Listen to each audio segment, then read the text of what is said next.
નમસ્કાર, આપ જોઈ રહ્યા છો ન્યૂઝરૂમ ગુજરાત અને આપની સાથે હું છું પ્રદીપ।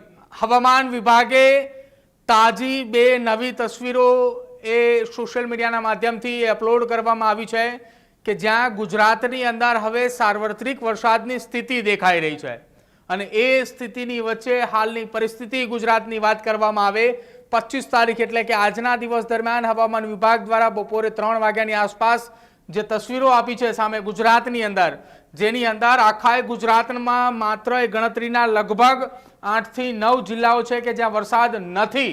પહેલા જે વરસાદ નથી એ જિલ્લાની વાત કરીએ કે જેમાં મધ્ય ગુજરાતનો ભાગ છે, દાહોદ, પંચમહાલ, વડોદરા, ખેડા અને આણંદ, અમદાવાદ, એટલે કે મધ્ય ગુજરાતના એ જિલ્લાઓની અંદર 6 જિલ્લાઓમાં વરસાદ ન પડે તેવી શક્યતા વાત કરવામાં આવી છે।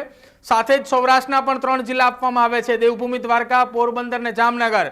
આ 9 જિલ્લાઓની અંદર વરસાદ નહીવત શક્યતાની અંદર 25 તારીખ આપ જુઓ અહીંયા 25 તારીખ છે હવામાન વિભાગનું આ અનુમાન જે છે તે અત્યારે હાલ તેની પહેલી તસવીર 25 તારીખની અને આ 25 તારીખમાં આખા ગુજરાતના મેપમાં આપ જુઓ દરેક જગ્યા ઉપર હળવાથી મધ્યમ વરસાદ ગાજવીજ સાથે પડે તેવી શક્યતા વ્યક્ત કરી છે, જેમાં કચ્છની વાત કરવામાં આવી છે। સૌરાષ્ટ્ર પંથકમાં મોરબી, સુરેન્દ્રનગર, રાજકોટ, જુનાગઢ, ગીર સોમનાથ, દીવ, અમરેલી, બોટાદ અને ભાવનગર, એટલે કે સૌરાષ્ટ્ર પંથકના માત્ર ને માત્ર 3 જિલ્લાઓ બાકી રાખવામાં આવ્યા છે। સૌરાષ્ટ્ર કચ્છના એ 3 જે બાકી રહ્યા એ અહીંયા છે, જામનગર, દ્વારકા અને પોરબંદર, ત્યાં વરસાદ નથી, બાકીના જિલ્લાઓમાં વરસાદ છે। ઉત્તર ગુજરાતની વાત કરવામાં આવે વાવથરા છે, પાટણ, બનાસકાંઠા, મહેસાણા, ગાંધીનગર, સાબરકાંઠા, અરવલ્લી અને મહીસાગરની અંદર વરસાદ પડે તેવી શક્યતા, ગાજવીજ વરસાદ પડવાની શક્યતા વાત કરવામાં આવી છે। દક્ષિણ ગુજરાતની અંદર અને મધ્ય ગુજરાતનો એક જિલ્લો છોટાઉદેપુર કે જે મધ્ય ગુજરાતની અંદર જેનો સમાવેશ થાય છે ત્યાં વરસાદની આગાહી કરવામાં આવી છે। આજના દિવસ દરમિયાન બપોર પછીની સમયગાળાની વાત કરવામાં આવી રહી છે, 3 વાગ્યા પછીનું આ પૂર્વાનુમાન છે હવામાન વિભાગનું। દક્ષિણ ગુજરાતમાં ભરૂચ, નર્મદા, સુરત, તાપી, ડાંગ, નવસારી, દમણ, વલસાડ અને સાથે જ દાદરાનગર હવેલીની અંદર પણ વરસાદની શક્યતા હવામાન વિભાગનું આ પૂર્વાનુમાન છે।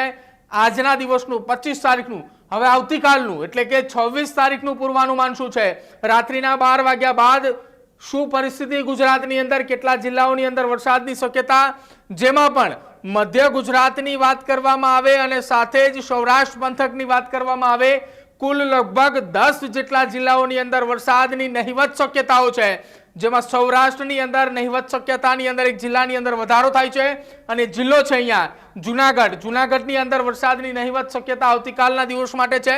બાકી પરિસ્થિતિ જોવામાં આવે મધ્ય ગુજરાતની અંદર તો અમદાવાદ, ખેડા, આણંદ, વડોદરા, પંચમહાલ અને દાહોદ એ તમામ જિલ્લાઓની અંદર એની એ જ પરિસ્થિતિ, વરસાદ નહીવત। સૌરાષ્ટ્રના પણ 3 જિલ્લા એની એ જ પરિસ્થિતિ, દેવભૂમિ, દ્વારકા, પોરબંદર, જામનગરની અંદર વરસાદ નહીવત સ્થિતિની અંદર છે અને 26 તારીખના રોજ એટલે કે આજે રાત્રિના 12 વાગ્યાથી લઈને આવતીકાલે બપોરે 12 થી લઈને લગભગ સાંજના 4 વાગ્યા સુધી એટલે કે આવતીકાલે ફરી એકવાર ગુજરાતની અંદર હવામાન વિભાગ દ્વારા પૂર્વાનુમાન જાહેર કરવામાં આવશે, ગુજરાતની શું સ્થિતિ તેનું અનુમાન આપવામાં આવશે। ત્યાં સુધીની આ તસવીર છે 26 તારીખની, જેમાં સૌરાષ્ટ્ર અને કચ્છ રિજનની વાત કરવામાં આવે તો કચ્છ, મોરબી, સુરેન્દ્રનગર, રાજકોટ, બોટાદ, અમરેલી, ભાવનગર, ગીર સોમનાથ અને દીવની અંદર વરસાદની શક્યતા છે ગાજવીજ સાથે। ઉત્તર ગુજરાતમાં વાવથરાદ, પાટણ, મહેસાણા, બનાસકાંઠા, ગાંધીનગર, સાબરકાંઠા, અરવલ્લી અને મહીસાગરની અંદર પણ ગાજવીજ સાથે વરસાદ પડે તેવી શક્યતા વ્યક્ત કરવામાં આવી રહી છે। છૂટાછવાયા સ્થળો ઉપર હળવાથી મધ્યમ વરસાદની આગાહી છે।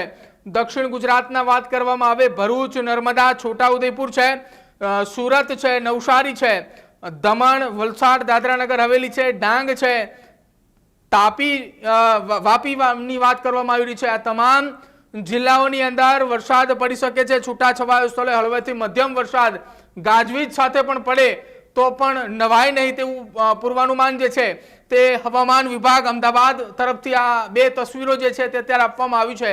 આવતીકાલના બપોરના 3 વાગ્યાની આસપાસ આ પરિસ્થિતિ કદાચિત બદલાઈ શકે છે। જો વાતાવરણની અંદર કોઈ લાંબો ફેરફાર જણાય છે તો હવામાન વિભાગ દ્વારા સાંજના 6 વાગ્યાથી લઈને 8 વાગ્યાના દરમિયાન ફરી એક વખત એ તસવીરો આપવામાં આવતી હોય છે, પરંતુ હાલની દ્રષ્ટિએ જો જોવામાં આવે તો ગુજરાતની અંદર વિધિવત ચોમાસાના આગમન બાદ 2 દિવસ એટલે કે 25 અને 26 તારીખના રોજ આખા ગુજરાતના મોટા ભાગના જિલ્લાઓની અંદર વરસાદનું આગમન હાલ દેખાવામાં આવી રહ્યું છે। ખાસ સૌરાષ્ટ્રના ખેડૂતોએ છેલ્લા કેટલાય સમયથી આતુરતાથી રાહ જોઈ રહ્યા હતા કે ક્યારે વાવણી લાયક વરસાદ આવે। એ સ્થિતિ અત્યારે હાલ દેખાઈ રહી છે। તમારું શું માનવું છે અને તમારા વિસ્તારમાં કેટલો વરસાદ પડી રહ્યો છે, શું પરિસ્થિતિ છે તમારા વિસ્તારની અંદર, અને ખેડૂતોએ કેટલી રાહ જોઈને બેઠા છે વરસાદની, તમારા કમેન્ટ સેક્શનમાં જરૂર જણાવજો। જોતા રહેજો ન્યૂઝરૂમ। નમસ્કાર।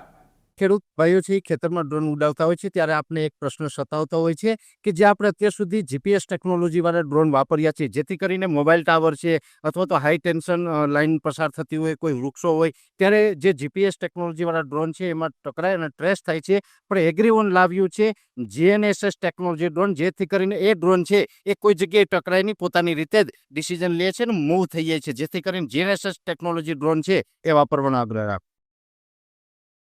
હજુ સુધી તમે અમારી ચેનલને સબસ્ક્રાઇબ નથી કરી તો અત્યારે જ ન્યૂઝરૂમ ગુજરાતને સબસ્ક્રાઇબ કરો, ફેસબુક અને ઇન્સ્ટાગ્રામ પર ફોલો કરો।